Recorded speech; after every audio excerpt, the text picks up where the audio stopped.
How's it going, ladies and gentlemen? This is the Jose Show. Happy Thursday. All right, now let's get to the hot topic, shall we? Now let's talk about the one and only Brian Thompson. So as we all know, the one and only Brian Thompson unfortunately was killed not so long ago. Well, the NYPD has released two photos of a man they call a person of interest in the murder of United Healthcare CEO Brian Thompson, and the man bears a striking similarity to the killer. So the photos certainly appear to be the assassin. The nose of the killer caught on surveillance video looks identical to the man in the new photos. So the new photos reveal almost all of his face. He is not wearing the mask the assassin wore during the shooting. So in one of the photos, the man is grinning. What's interesting is that he is not wearing the same hoodie, jacket, and backpack the killer wore during the ambush. So as TMZ reported, the killer escaped by bicycle and is now the subject of an NYPD manhunt. So cops aren't saying if these photos were taken before or after the shooting. Alright, so it's also unclear where the photos were taken, although in the background it seems he's at the service counter of a business. Alright, so police searched a hostel on the Upper West Side of New York City where they believe the suspect had been staying. Okay, so this is really insane. I believe that this person needs to get captured ASAP because I think that is just so darn evil that they took away the life of the one and only Brian Thompson. Like, how dare they, man?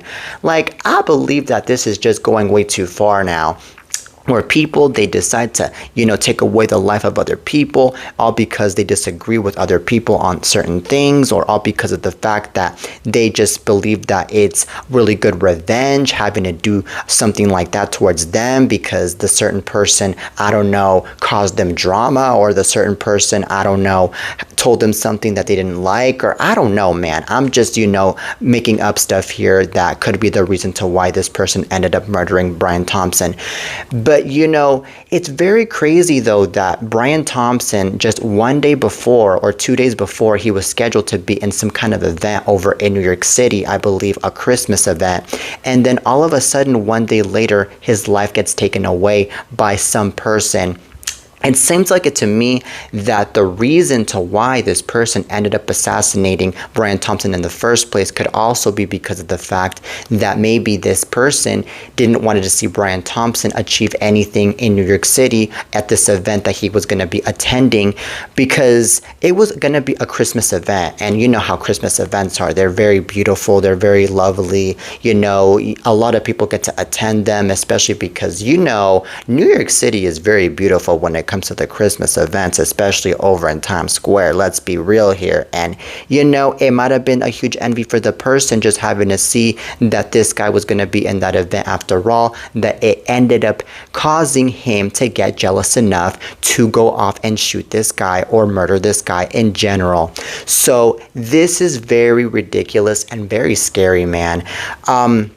And it's really weird too that, it's already been days since the whole entire assassination, and yet these cops are still on the lookout for this person that ended up shooting the one and only Brian Thompson, because honestly, I feel like they should have done this a long time ago and capturing the person. But this killer, I believe, was really good at escaping and really good at hiding in the first place, and it's just so darn ridiculous how they're really good at escaping, they're really good at hiding, they're really good at killing people, but these people that do all of these harms are not really good at doing good for the nation and at doing good for our world. It's like they are just so mentally ill in their heads with lots of hate, and I'm so sick and tired of it. I'm just so fed up with all of the ridiculousness. But I'm wishing all of the best that, this person gets to be captured, and the end. Okay, now on to the next topic. So do you guys remember the one and only Amber Heard from 2022? Well, Amber Heard's having another kid, and while it's early in the pregnancy, the star is very excited according to reports. So, people broke the story citing a spokesperson who says the actress is expecting a second baby, though because it's so early in the process, they're keeping much of the information close to the chest. So, that said, the spokesperson says Amber's very excited to be adding a new family member for herself and her 3-year-old daughter, Dunach Paige.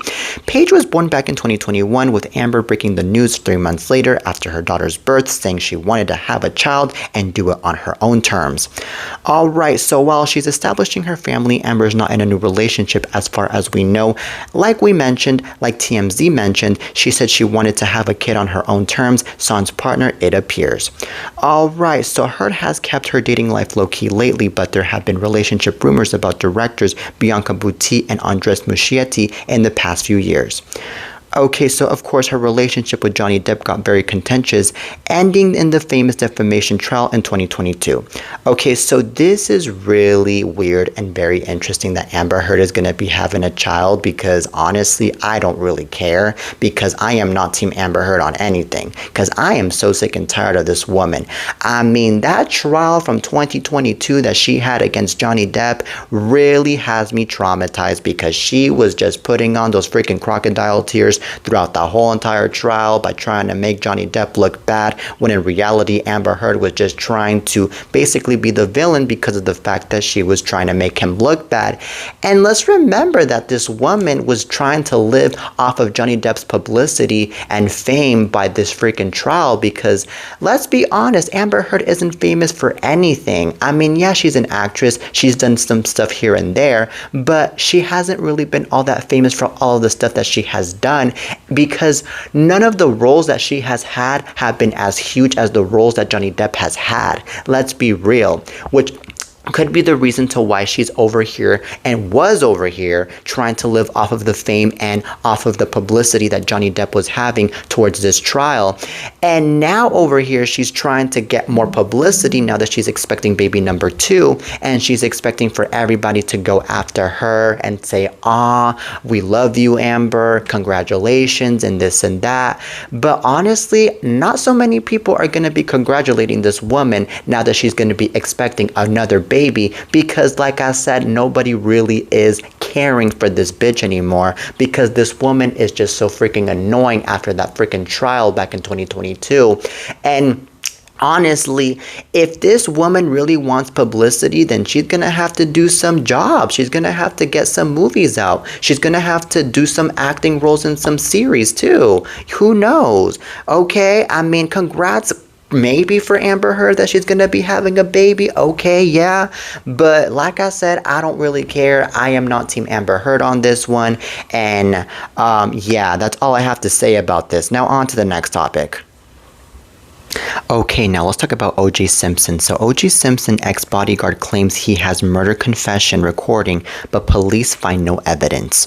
Okay, so apparently what happened here is that the new twist in the murders of Nicole Brown Simpson and Ron Goldman, police claim they have reason to believe they have a recording of O.J. Simpson confessing to the murders. So according to a new search warrant obtained by TMZ, cops in Minnesota say they have a thumb drive they were told has a recording of O.J. admitting to the double murder of Nicole and Ron.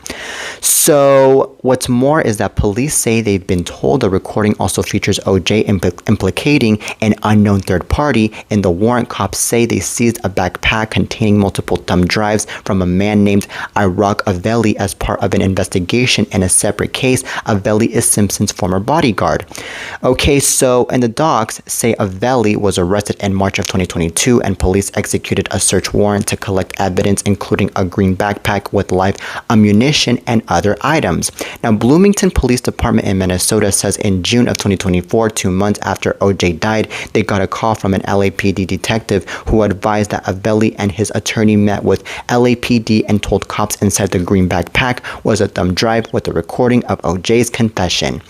Okay, so in order to access the contents of the thumb drive, Minnesota cops needed a new search warrant, so they went to a judge in June and got permission. Okay, so but here's the thing. Legal docs say the result of what's actually on the thumb drive are still pending.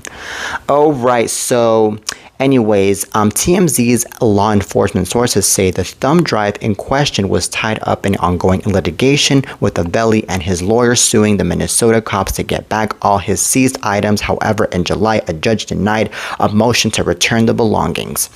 Okay, so as it stands, the drive is in Bloomington Police Department's custody, but TMZ doesn't know if they've dug into what's on it or whether they've shared any info with LAPD. Okay, so this is really insane. Now, here are some updates.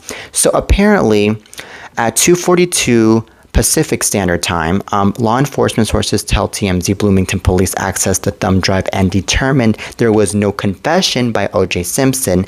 And TMZ was told that not only was there no confession, there was no O.J. on any of them.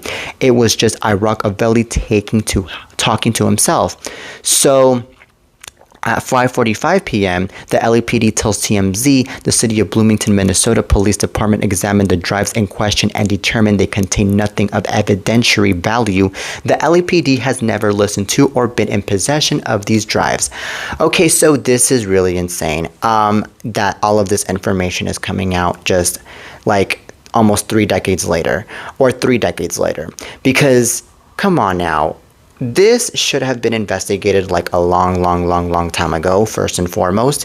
And also, the fact that, you know, they're bringing all of this up, especially now that O.J. Simpson is dead, is kind of suspicious to me because why bring something like this up right after the death of a murder like O.J. Simpson? Like, why didn't they bring it up at least before he passed away, even though it took them years to be bringing up this freaking information?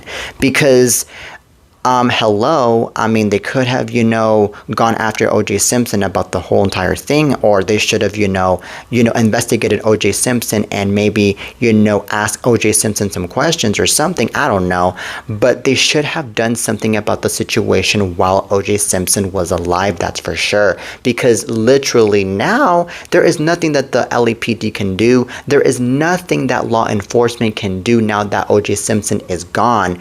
Like, what? Are they going to go to his cemetery? Are they going to go to his grave and investigate him or something? Because, I mean, that's just so darn weird and so darn wrong on all levels.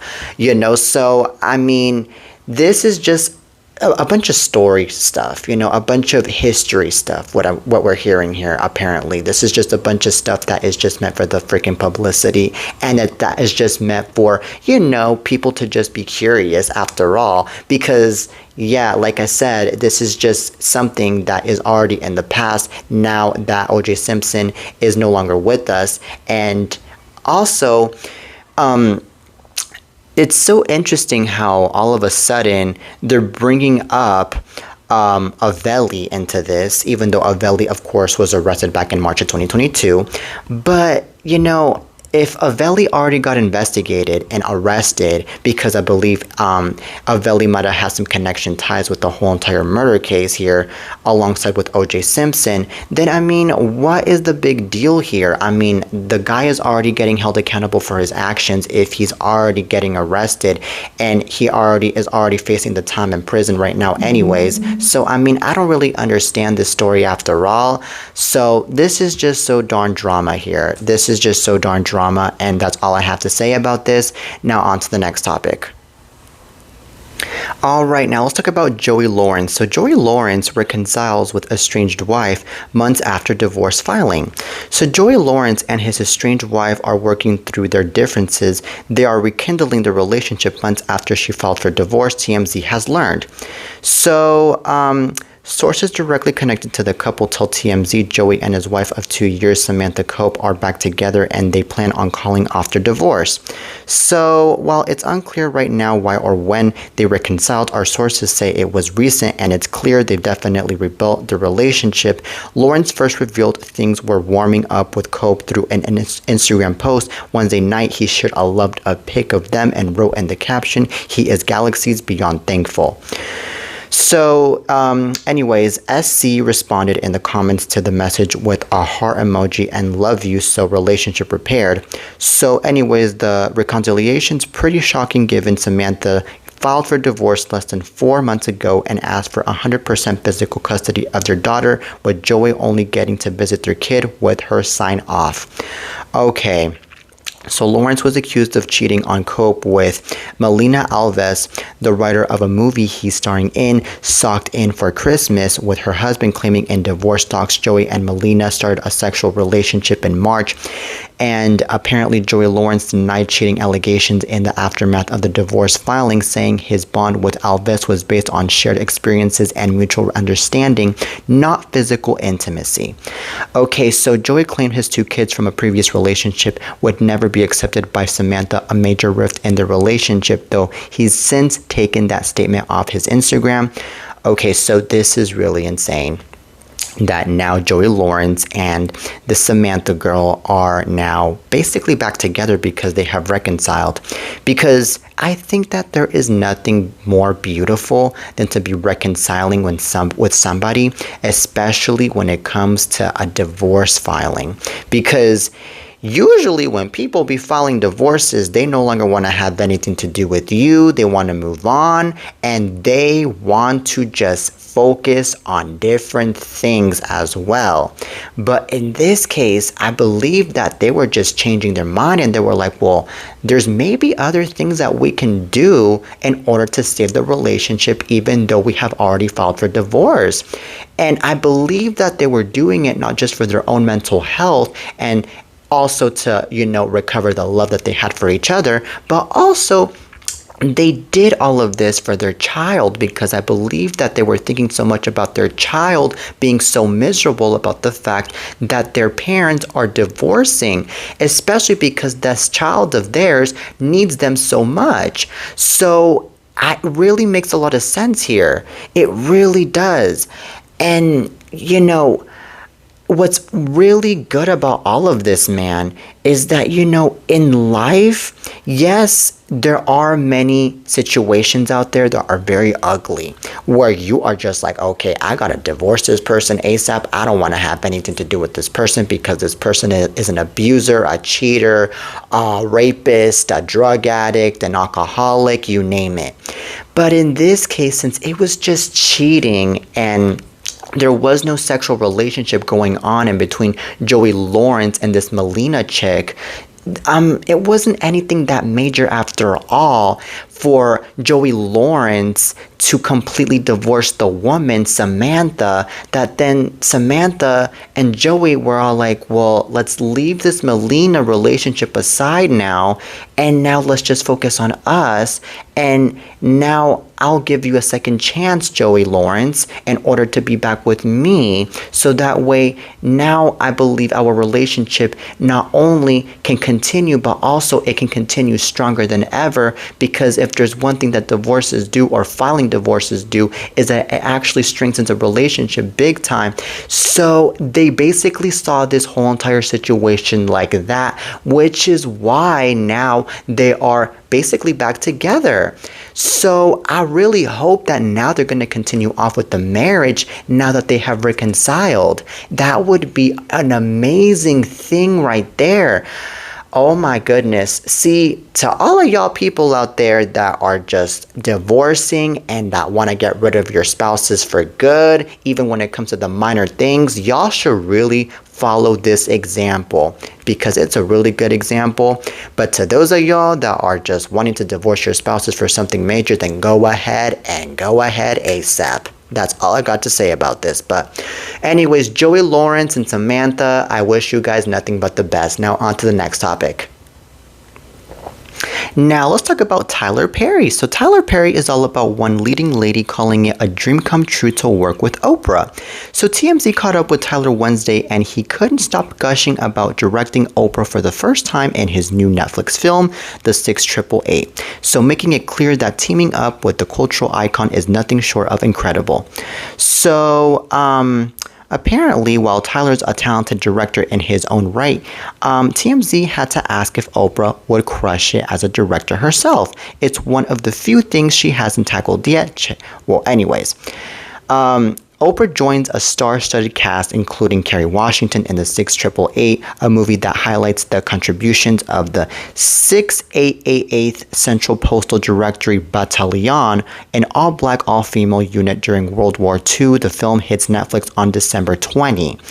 Okay, so Tyler and Oprah's collab was a long time coming. They've been friends for years. Tyler made his first appearance on the Oprah Winfrey Show back in 2001, and wow, they have now come very far. So this is really amazing that Tyler Perry is going to be working for Oprah Winfrey after so many years. Congratulations to Tyler Perry. It must be a huge honor and a huge dream come true having to work for that woman, because that woman, not only is she intelligent, not only is she super talented, but also she is super famous. Jesus Christ. She is like the icon of talk shows. She is like the icon of actresses. Jesus.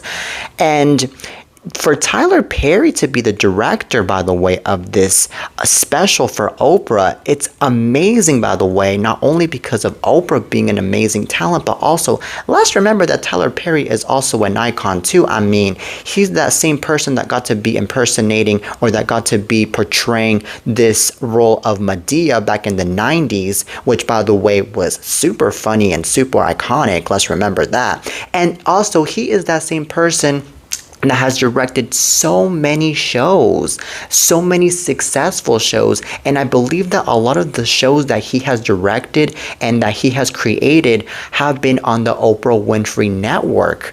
Because I remember that Tyler Perry was, I believe, creating a show called The Pains, which I believe Jack A. Harry is in that show, or was in that show. And it was a huge hit of a show. It was an all-black show, of course. All of the actors were black. It was super hilarious. And that show was on the OWN network, I remember. And then Tyler Perry has also, created some shows for Nickelodeon, of course, I remember as well. One of them was Young Dylan, which I believe Young Dylan was also a really good show. Tyler Perry has also created and directed many other shows, man, that have just been so darn cool. And now that he's going to be working not just with Oprah Winfrey, but also with Kerry Washington, my lord, this is going to be quite an epic moment right here. Like, people are definitely going to watch this movie once it's out on December 20, because, I mean, here's the thing. First of all, a lot of people, like I said, love Oprah. A lot of people love Kerry. A lot of people love Tyler Perry, of course. But let's also remember that this movie is basically about history here. It's about, females basically during World War II, and we all want to know what the history was behind World War II. We all want to know what the history was behind all of the things that people went through World War II, okay? I mean, it's like definitely history that we should learn, because a lot of us have been like, well, what happened back then? What happened to these people? What happened to our society? This and that. Well, now we're going to know on this new film that's going to be hitting on Netflix on December 20. So, anywho, to those of you that want to watch it, watch it. Now, on to the next topic. Now let's talk about Kris Jenner and Khloe Kardashian. So Kris Jenner might have met her match in the cougar department, but a real mountain lion is prowling around her and her daughter Khloe Kardashian's Hidden Hills neighborhood. So folks in the community tell TMZ the big cat was hanging out in a tree Wednesday morning just a few houses down from Kris's pad, and it casually weaved in and out of tree branches before scaling down in a split second. So apparently mountain lion, which are native to the nearby Santa Monica Mountains, can hit speeds of up to 50 miles per hour, and this one wasn't shy about showing off after a quick hangout on a neighbor's lawn, and TMZ was told it darted right back up the tree. Okay, so A neighborhood source tells TMZ that Hidden Hills residents are in full panic mode after the sighting, especially because kids and pets are all over the place.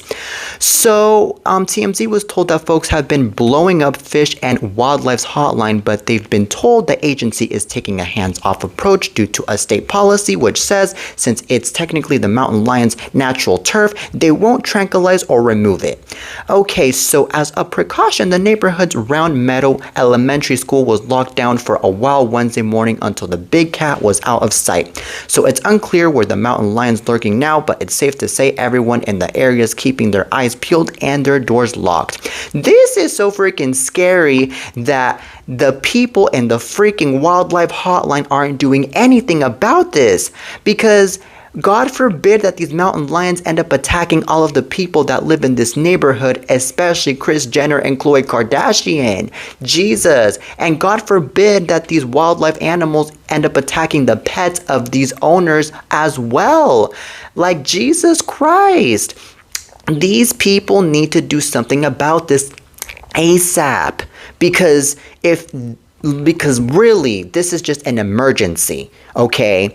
And I'm just so glad that these people did not get harmed at all by all of these freaking wildlife animals.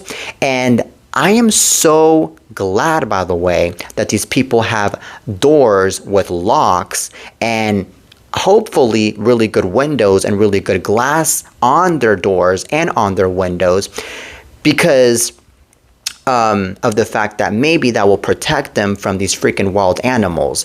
But yet again, it's so freaking scary. And also, these people can't go outside. They can't go out to their patio and water the plants. They can't go out to their car to go and leave somewhere. They can't do anything outside because of these freaking animals that are out and about wandering around. Like, what in the world is this, ladies and gentlemen? What in the world is this? But I wouldn't be surprised if this hotline ends up getting sued because of all of this, because this is basically endangerment at all levels. And I also think that if I were Khloe Kardashian and Kris Jenner, I would definitely sell that house ASAP and go move somewhere safer. And if I were all of the people too that live in that freaking neighborhood, I would move out too. Because this is definitely a big time endangerment. So why on earth is this wildlife hotline really going off, doing these inconsiderations to these poor people that are trying to keep themselves safe? Like, why? But ladies and gentlemen, it's safe to say that this is maybe going to be in the next episode of the Kardashians. And are they going to take really good snaps and really good videos of these mountain lions? And who knows, maybe at this point, they're maybe gonna make these mountain lions the big reality stars of it all next. Who knows? I mean, anywho, but on to the next topic.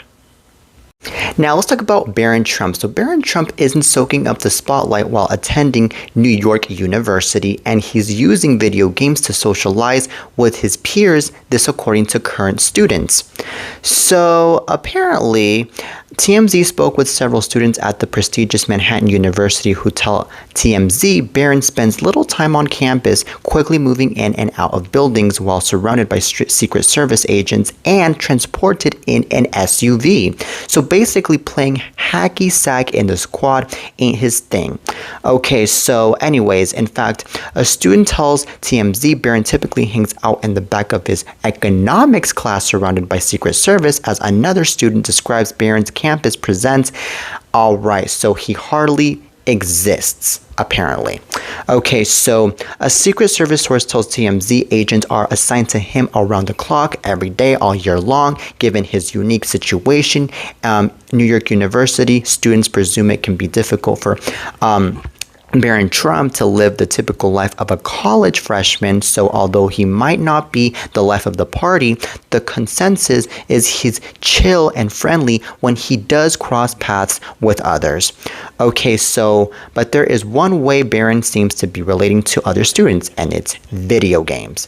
Okay, so TMZ was told that Barron is a gamer and he has been asking NYU students for their Discord usernames and gamer tags to play together online. Discord is a well-known chat app designed for online gamers. Okay, so this is actually pretty interesting that Barron Trump, even though he is surrounded by Secret Service all the freaking time, he still likes to be playing video games with all of his co-student, his co-friends, his